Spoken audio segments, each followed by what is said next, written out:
Olá, a Rádio e a TV Justiça apresentam a partir de agora mais uma edição do Link CNJ, um programa do Conselho Nacional de Justiça que traz reportagens e conversas exclusivas com personalidades do mundo jurídico. E hoje vamos falar do trabalho do Judiciário na aplicação da Lei Maria da Penha, principalmente da importância das medidas protetivas para a segurança das mulheres vítimas de violência e dos seus filhos. Uma pesquisa do Conselho Nacional de Justiça, lançada neste semestre, mostra que em 2022 o Judiciário proferiu quase 400 mil sentenças sobre violência doméstica e familiar e baixou mais de 670 mil processos desse tipo, mas recebeu 640 mil novos. Assim, o estoque de ações ainda é um desafio, passa de 1 milhão. E a luta não é só contra a quantidade de casos, é também para se evitar o pior, o feminicídio. Como conta Luciana Rocha, juíza auxiliar da presidência do CNJ. Nós temos um grande investimento agora em avaliação e gestão de risco, né, que é o Formulário Nacional de Avaliação de Risco, introduzido pela Resolução Conjunto número 5 do CNJ-CNMP de 2020. Ele traz um foco no conhecimento das especificidades da violência doméstica e familiar. Então, é preciso reconhecer as características de uma violência de gênero, portanto, o potencial letal, para que nós possamos ter essa perspectiva e entender, por exemplo, o feminicídio como um fenômeno evitável. Ainda em 2022, 1/3 dos casos foi julgado por varas exclusivas, os outros 2/3 por varas não exclusivas. E o Judiciário tem investido na criação das exclusivas. O número dessas varas subiu de 109 em 2016 para 153 em 2023. Então, esse é um grande destaque da pesquisa. Qual é o atendimento multidisciplinar feito nos juizados especializados de violência doméstica, né? E eles precisam ter uma equipe multidisciplinar instalada, né? Então, esse é um grande avanço. Tanto que o CNJ colocou dentro do selo de qualidade agora uma nova meta, uma meta estruturante. Ou seja, criação ou transformação de uma unidade judiciária em vara especializada ou dotação de uma equipe multidisciplinar nessas varas. Quando se tem as varas especializadas, verifica-se um favorecimento desse olhar da perspectiva de gênero, com foco no acolhimento das vítimas, foco em especial no atendimento das 5 áreas de direitos das vítimas reconhecidas na moderna vitimologia. Uma das principais estratégias para o combate a essa violência é o estabelecimento de políticas públicas específicas, com atuação em rede com a segurança pública e com instituições de assistência social. Então, por exemplo, o empoderamento econômico é um passo agora importante quando a gente teve a introdução do auxílio aluguel como medida protetiva de urgência. Então, diálogos estão sendo feitos com o Ministério das Mulheres para que seja implementado, né, o auxílio aluguel, que depende de uma atuação efetiva e integrada com o Poder Executivo. Então, nós temos que definir, né, como vai ser feito esse pagamento. O Poder Executivo vai trazer de onde vem a fonte de custeio, né, como que vai ser feito esse cofinanciamento para recebimento desse auxílio aluguel, que é fundamental para que as mulheres possam sair do ciclo da violência. Para falar sobre o assunto, eu converso agora online com Luzeni Maria Cordeiro de Aquino, diretora de Estudos e Políticas do Estado, das Instituições e da Democracia do IPEA. Também Aline Yamamoto, diretora de Proteção de Direitos do Ministério das Mulheres. E ainda Camila Mafioletti, integrante da Rede Nacional Feminista de Saúde, Direitos Sexuais e Reprodutivos. Muito obrigado a vocês três pela participação aqui no Link CNJ. Eu começo com uma pergunta para a Luzeni. Vocês do IPEA fizeram uma pesquisa, um estudo em parceria com o CNJ que faz um retrato, dá um diagnóstico da atuação de vários atores, do Judiciário em especial, que é o que mais nos interessa nesse programa, na questão da aplicação da Lei Maria da Penha. Qual é o principal destaque? O que essa pesquisa diz? A gente identificou algumas questões muito interessantes, não é? A primeira delas a ressaltar é que a Lei Maria da Penha, né, esse essa grande conquista da sociedade brasileira, né, do movimento de mulheres e da sociedade como um todo, ela está bem assentada, né, a sua aplicação cotidiana na justiça está bem assentada, embora alguns dos seus aspectos ainda não tenham encontrado, né, a sua melhor implementação, tal como previsto. A Lei Maria da Penha, como a gente sabe, ela é bastante completa, né? Ela prevê um modelo de proteção e de resposta, né, às mulheres em situação de violência que é bastante sofisticado e faz do judiciário, do sistema de justiça como um todo, mas principalmente do poder judiciário, um ator central nesse sistema de respostas, que não se restringe à prestação jurisdicional, é preciso dizer, não é? Como eu disse, ela é completa, então envolve vários outros aspectos, indo até, né, a proteção da rede de atendimento, aos aspectos de atenção do serviço social, enfim. O nosso diagnóstico, né, o nosso estudo foi bastante amplo, a gente buscou olhar principalmente, sair dos grandes números e olhar principalmente a prática cotidiana dos atores envolvidos na aplicação da Lei Maria da Penha. São muitos os aspectos, mas eu registro aqui que, de um lado, a gente tem, né, uma plena consciência de que a regulação desses conflitos da violência doméstica contra as mulheres, ela deve se dar conforme a Lei Maria da Penha, mas a gente ainda enfrenta alguns desafios em termos de equipamento e também em termos da compreensão dos atores jurídicos do judiciário sobre violência de gênero e sobre esse caráter tão fundamental do seu papel nessa rede de enfrentamento a esse fenômeno. Camila, o trabalho da Luzeni é muito mais ligado à pesquisa, ao diagnóstico dos problemas, inclusive nesse trabalho conjunto com o CNJ. O seu está muito mais na ponta, na lida diretamente com as mulheres. O que a experiência prática lhe diz? Onde estão os principais problemas na aplicação da Lei Maria da Penha? Eu acho que a gente vem avançando aí devagar, mas de uma forma muito firme, na incorporação de instrumentos que permitem ao judiciário ter um olhar mais atento a essas questões.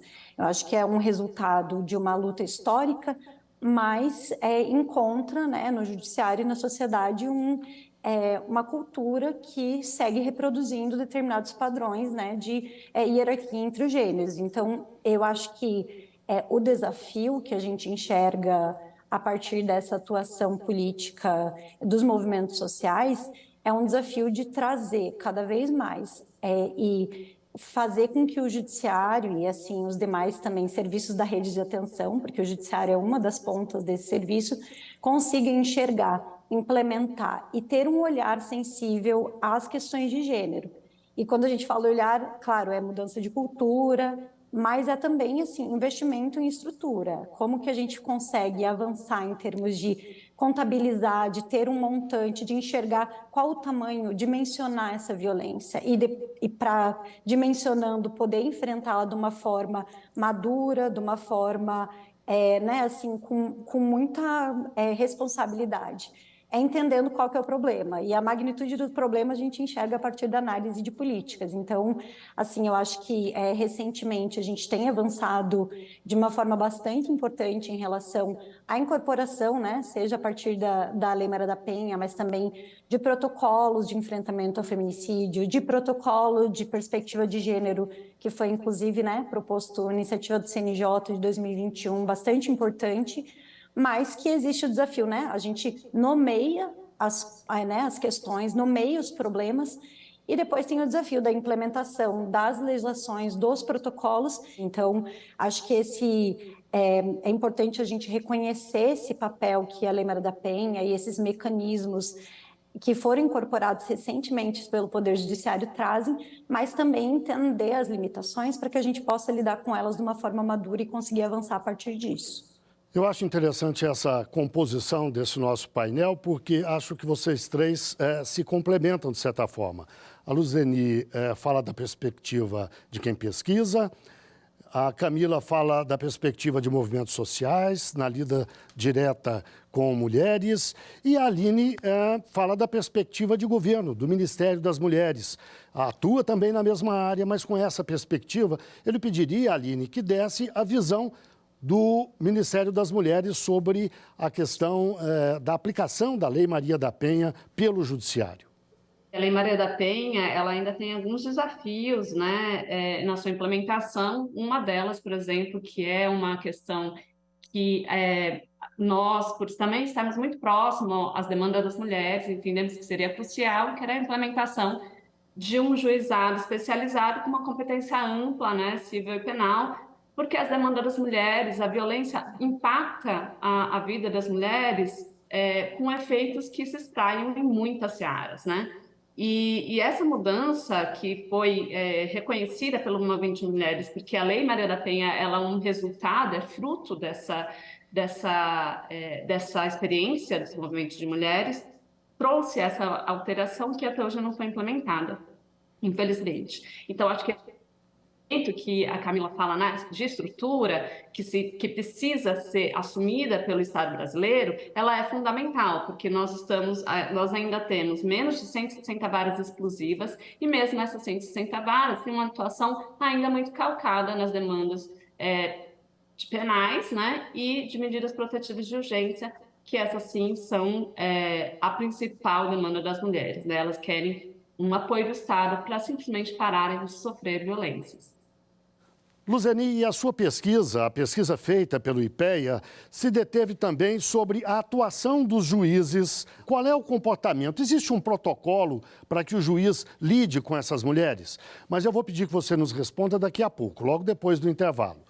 O Link CNJ, portanto, faz uma breve pausa e volta já já.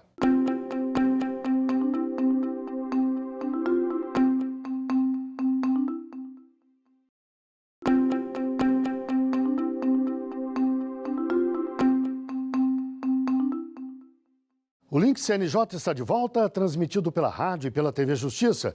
E hoje falamos do trabalho do Judiciário na aplicação da Lei Maria da Penha, principalmente da importância das medidas protetivas para a segurança das mulheres vítimas de violência e também dos seus filhos. Para debater o assunto, as nossas convidadas são Luzeni Maria Cordeiro de Aquino, diretora de Estudos e Políticas do Estado, das Instituições e da Democracia do IPEA. Também Aline Yamamoto, diretora de Proteção de Direitos do Ministério das Mulheres. E Camila Mafioletti, integrante da Rede Nacional Feminista de Saúde, Direitos Sexuais e Reprodutivos. Luzeni, no bloco anterior eu deixei uma questão no ar para você abordar agora. É sobre o tratamento dado pelos juízes às mulheres vítimas de violência durante as audiências. Existe um protocolo? Como é que um juiz deve se comportar ao lidar com essas vítimas? Ela foi a pessoa que sofreu a violência, foi quem mobilizou o sistema de justiça, é quem está ali se expondo em busca de justiça, levando a sua demanda, e ela muitas vezes não é ouvida durante uma audiência, né? Ela está ali na condição de quem contribui para a ação penal e ela não é ouvida adequadamente. As mulheres, muitas vezes, são vítimas de suspeição pela justiça, não é? No sentido de colocar em questão o que elas declaram, a violência sofrida, porque suspeita-se de que elas estão em busca de uma medida protetiva de urgência para garantir o afastamento, né, do companheiro do lar, por exemplo, para acelerar um processo de divórcio. Em alguns casos, e isso a gente viu durante a realização da pesquisa em campo, as mulheres são ameaçadas né, com a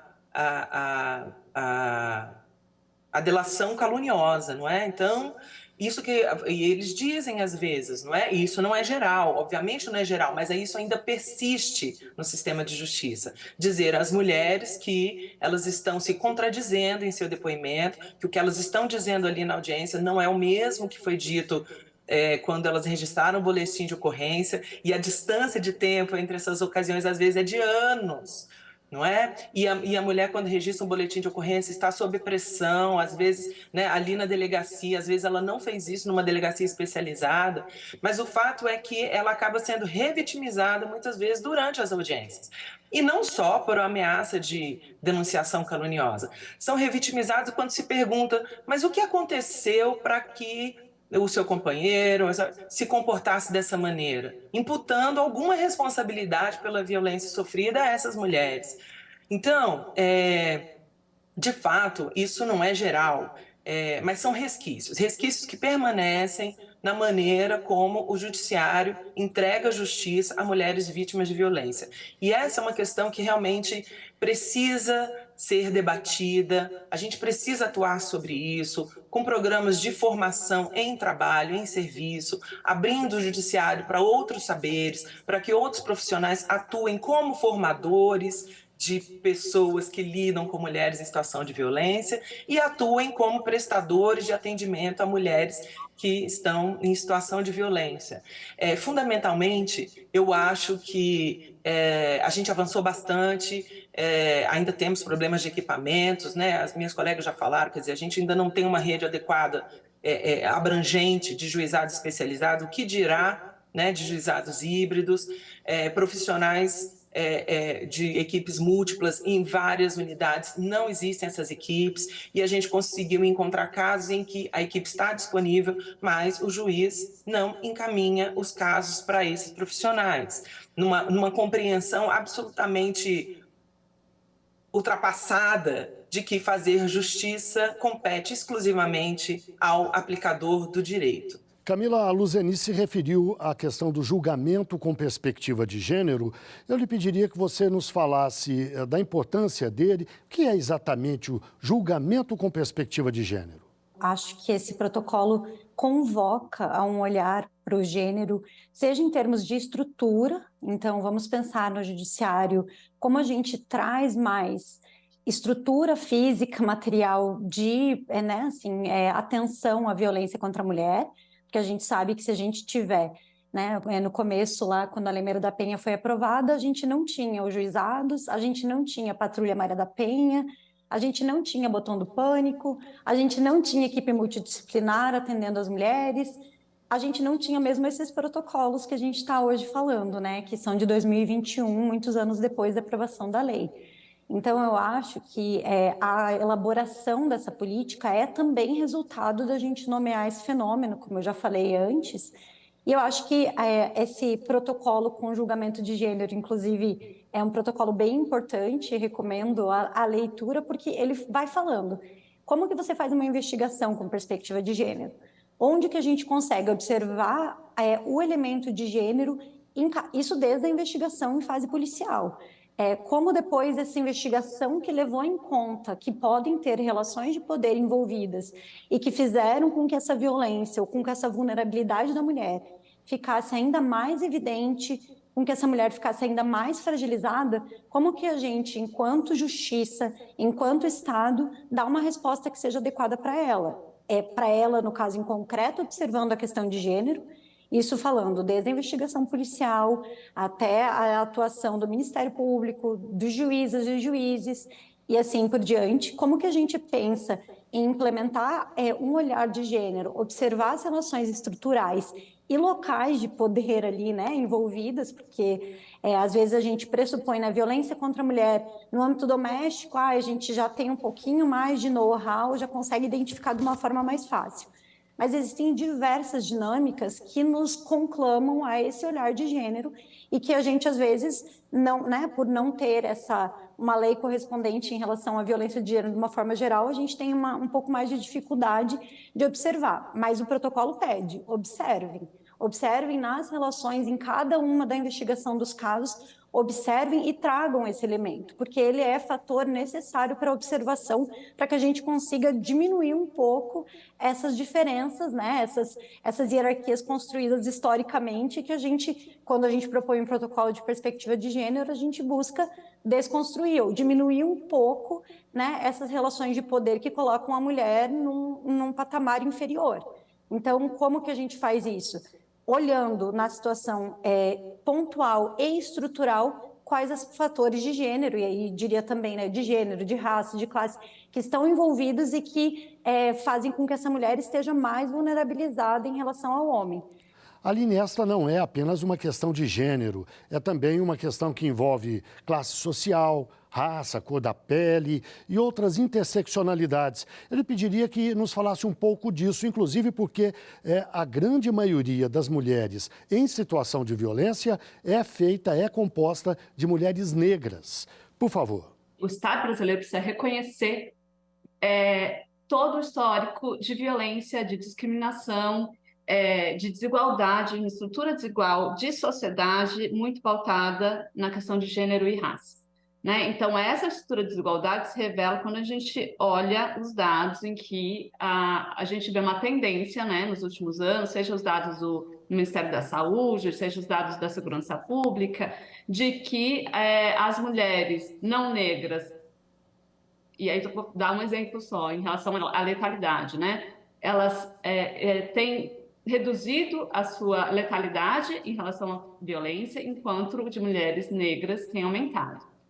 Então, é muito importante quando a gente olha para essas mulheres, que a gente entenda que essas violências, existem 1000 fatores que se entrecruzam e que acirram a situação de algumas mulheres em relação aos outros. Então, não adianta ter uma resposta única sem considerar isso, porque isso vai significar uma resposta inadequada que negligencia as necessidades das mulheres.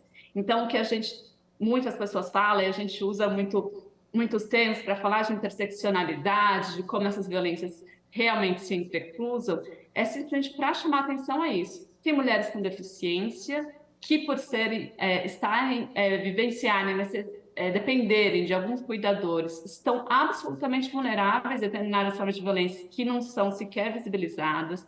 Temos mulheres lésbicas, trans, que também, por a sua questão de identidade, orientação sexual, sofrem violências. Isso precisa ser compreendido adequadamente para que essa resposta não leve a uma revitimização, né? Que é isso que a gente tem como os grandes princípios quando a gente fala de violência contra as mulheres.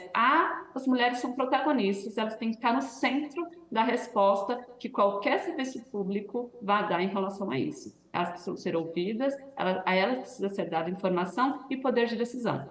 Né? Não nos cabe a ninguém, como servidores públicos, servidores do Estado, achar que sabe qual é a melhor solução para a vida dela.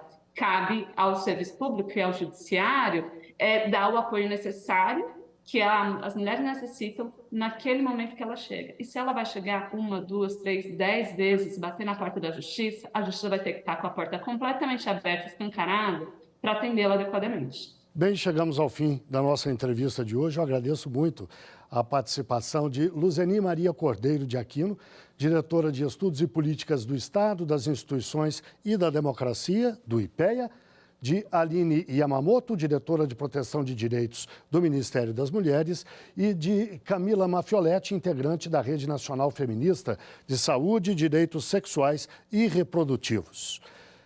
Bem, e agora o link CNJ dá notícias da Justiça. Vamos fazer um giro pelos estados e pelos tribunais do país. O CNJ fez a primeira reunião do Observatório dos Direitos Humanos sob a gestão do ministro Luiz Roberto Barroso. Participaram representantes de 22 instituições, como o Programa das Nações Unidas para o Desenvolvimento, a Anistia Internacional e de movimentos ligados aos direitos de pessoas negras, indígenas, quilombolas e da comunidade LGBTQIA+. O ministro Barroso destacou a necessidade de o Judiciário e a sociedade brasileira discutirem um plano de segurança pública que beneficie especialmente as pessoas pobres. Um plano cidadão de segurança pública, de proteção das pessoas, e evidentemente de não violentar as pessoas nem criminalizar a pobreza. E o Judiciário alagoano promoveu uma escuta acolhedora para ouvir lideranças do movimento LGBTQIA+. Eles debateram direitos e garantias a essa população vulnerável, como a criação de uma central de escuta e uma audiência com representantes da segurança pública do Estado. A Justiça Eleitoral realiza o 7º teste público de segurança da urna. 30 especialistas em tecnologia examinam os equipamentos usados para coletar os votos do eleitor. Os modelos são os de 2020 e de 2022, os mais recentes do TSE e que serão usados nas eleições municipais do ano que vem. É hora do CNJ nas redes. Vamos ver algumas das postagens que marcaram a semana nas redes sociais do CNJ. Oi, pessoal. Se é publi, tem que sinalizar. Os termos publicidade, anúncio, patrocinado, conteúdo pago e parceria paga, por exemplo, são algumas das expressões claras recomendadas pelo Conselho Nacional de Autorregulação Publicitária, o CONAR, para identificar conteúdos publicitários. Atenção, produtores de conteúdo! A transparência com seu público é fundamental para evitar todo tipo de problemas. A tradicional Black Friday aconteceu e muitas pessoas aproveitaram os descontos nas lojas para garantir produtos da lista de desejos. Mas se você comprou algum produto nesta Black Friday e ficou no prejuízo, fizemos um post específico para informar quais órgãos ou instituições você pode acionar para garantir os seus direitos. Acesse lá no Instagram. Por fim, no último dia 25 de novembro foi celebrado o Dia Internacional para a Eliminação da Violência contra a Mulher. No CNJ, reforçamos o compromisso de combater essa prática que assombra a vida de tanta gente. Nas redes sociais, uma série especial de posts compartilham os cartoons contra a violência, campanha realizada em parceria com diversas cartunistas brasileiras, para, por meio de ilustrações, conscientizar a população sobre essa realidade tão triste. Veja nas redes do CNJ e compartilhe. Eu fico por aqui e até mais! Agora vamos ao quadro Uma História, aquele momento em que um juiz ou uma juíza fala de uma experiência profissional que marcou a carreira dele ou dela.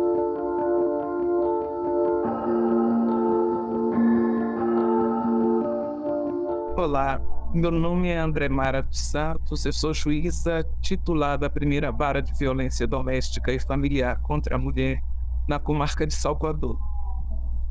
O caso, a história que eu trago e compartilho hoje com todos e todas é sobre uma família, uma mulher, na verdade, e seus filhos que ficaram em cárcere privado.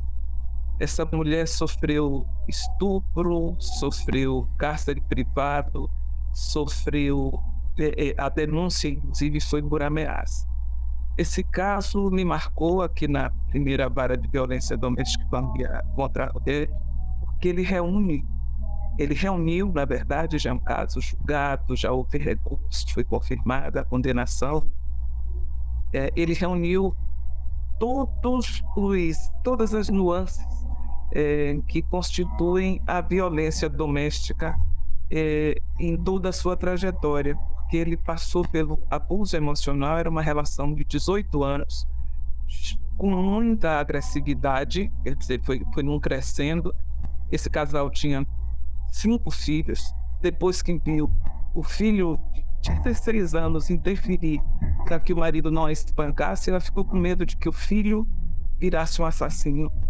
E aí ela tomou coragem e procurou um chip que tinha sido escondido há muito tempo atrás e achou coragem para pôr no celular, contactou o pai e o pai foi em busca dela nas redondezas, nas imediações que ela não sabia nem dizer o endereço completo.